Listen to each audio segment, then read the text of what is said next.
सगळ्यांना मी कल्याणी गाडे, मनपा शाळा क्रमांक 118 बी, विश्रांतवाडी मधील शिक्षिका। बघा, आज आपल्या शाळेमध्ये अस्मिता फाउंडेशन या संस्थेकडून भाऊसर मॅडम आलेले आहेत, बरोबर। त्यांनी आपल्याला आपल्या वैयक्तिक स्वच्छतेबद्दल माहिती सांगितली, बरोबर। रोज आपले नख कापलेले असावेत, व्यवस्थित स्वच्छ रोज आंघोळ केलेली असावी, आठवड्यातून 2दा आपण आपले केस धुवावेत, शालेय गणवेश स्वच्छ असावा, बरोबर। शारीरिक स्वच्छता कशी ठेवायची याच्याबद्दल आपल्याला त्यांनी खूप छान माहिती दिलेली आहे, बरोबर।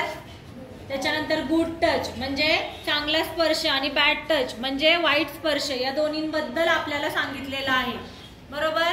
हे सगळ्यांना आधी माहीतच होतं, तरी त्यांनी नव्याने काही गोष्टी आपल्या लक्षात आणून दिलेल्या आहेत। त्याबद्दल मॅडमचे खूप मनापासून आभार आणि आपल्या शाळेच्या मुख्याध्यापिका जाधव मॅडम यांच्याकडूनही मॅडमचं खूप खूप धन्यवाद।